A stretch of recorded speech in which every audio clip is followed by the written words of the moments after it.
नमस्कार। प्रस्तुत है आज का चिंतन।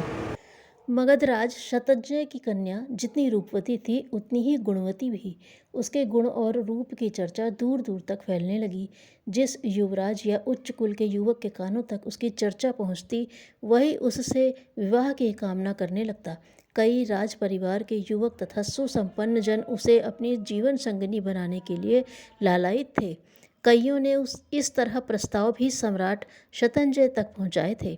महाराज को भी एक दिन विचार करना ही पड़ा कि सुवासिनी के लिए उपयुक्त वर का चयन कैसे किया जाए। मंत्रिपरिषद के परामर्श से स्वयंवर के आयोजन का निश्चय हुआ, ताकि स्वयं सुवासिनी अपने लिए उपयुक्त वर का चुनाव कर सके। इस आयोजन की सूचना अन्य राज्यों में तथा स्वयं के राज्य में श्रेष्ठ जनों तक पहुंचा दी गई।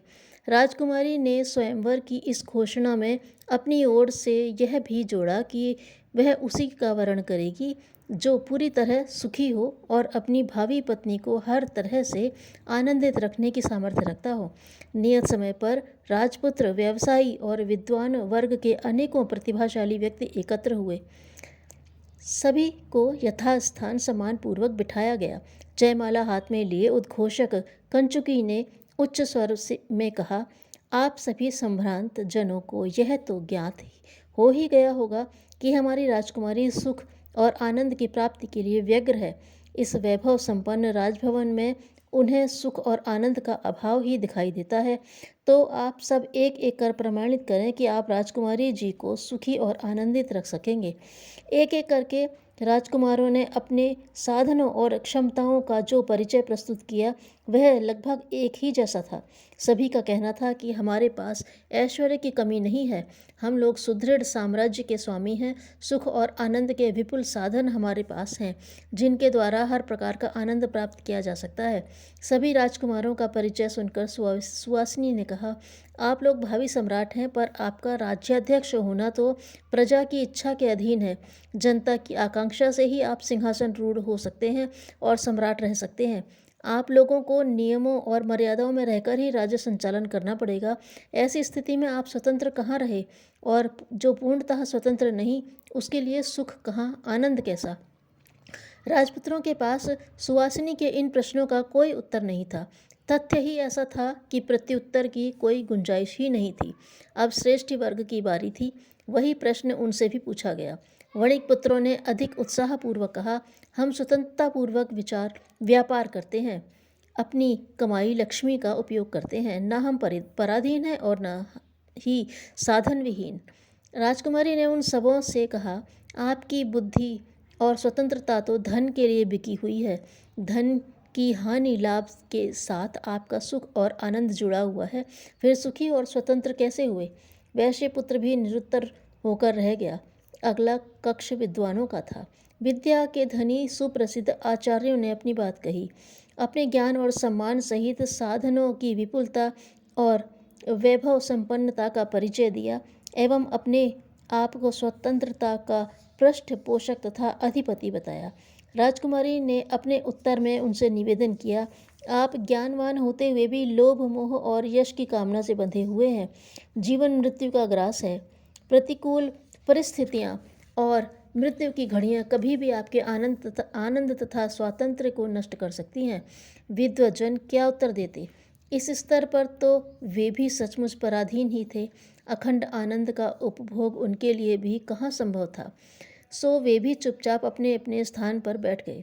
अब कोई बचा नहीं था जो अपने सुखी और आनंदी होने का दावा कर सकता था। अतः आयोजन बिना किसी निर्णय के विसर्जित हो गया।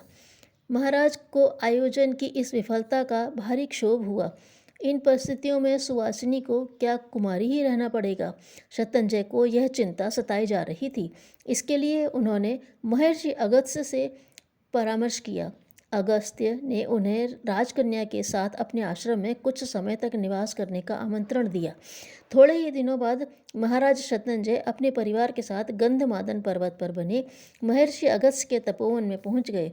अगले ही दिन महर्षि ने सुवासिनी को अपने अध्ययन कक्ष में बुलाया। उससे यही बात पूछा, उपयुक्त वर के चुनाव के लिए भद्रे, तुमने सुखी और आनंदित होने की कसौटी ही क्यों चुनी। सुवासिनी ने कहा, पूज्यवर, इस कसौटी का निर्धारण मैंने इस विचार से किया था कि जो स्वयं आनंदित होगा वही तो मुझे सुखी रख सकेगा। जो स्वयं सुखहीन है उससे मुझे कौन सा सुख मिल सकेगा। अन्यों के निरानंद और परावलंबी होने का विवेचन हो चुका। महर्षि ने कहा, पर सुवासिनी, यह तो बताओ कि जो इस आनंद और स्वतंत्रता का अभिलाषी है वह कौन है? क्या वह स्वयं इन विभूतियों को पाने और पचाने की स्थिति में है? अपने अहम को तो खोजो, उसे तो समझो। सुवासिनी को लगा जैसे उसे किसी ने झकझोर कर रख दिया है। पाकर उसे पचाने वाली क्षमता भी तो होनी चाहिए। प्रश्न बहुत जटिल था और सुवासिनी उसका उत्तर नहीं खोज पा रही थी।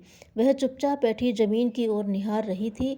ऋषि ने राजकन्या को मौन देखकर कहा, देवी, क्या दूसरों से आनंद पाने की इच्छा आकांक्षा स्वयं बंधन नहीं है? क्या तुम्हारा आनंद साथी की खोज में अन्यत्र अटका हुआ नहीं है? शैशव, यौवन, जरा और मृत्यु से वांछनाओं की तृप्ति और अतृप्ति से तुम बंधी हुई पराधीन और आनंदहीन नहीं हो?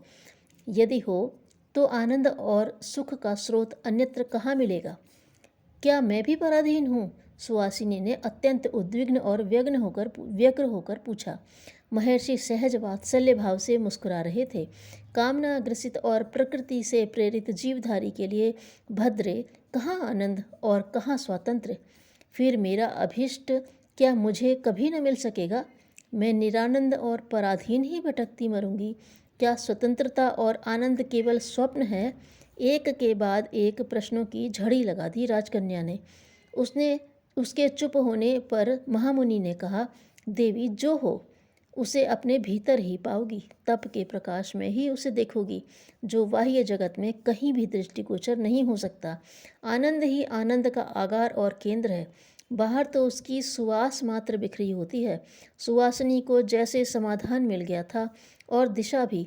राज परिवार तपोवन में लगभग 1 मास ठहरा। सुवासिनी इस बीच एकांत आत्मचिंतन में ही निमग्न थी। न उसे प्रकृति सौंदर्य के अवलोकन में रस आया और न उसने अपने अन्य दिशा में अपना ध्यान बंटने दिया मगधराज लौटने की तैयारी करने लगे, पर सुवासिनी ने लौटने की कोई उत्सुकता नहीं दर्शाई। उसने अपने रत्न जड़ित आभूषण पिता के चरणों पर रखे और रुंधे हुए कंठ से बोली, कहा, देव, मैंने सुख और आनंद की दिशा ढूंढ ली है।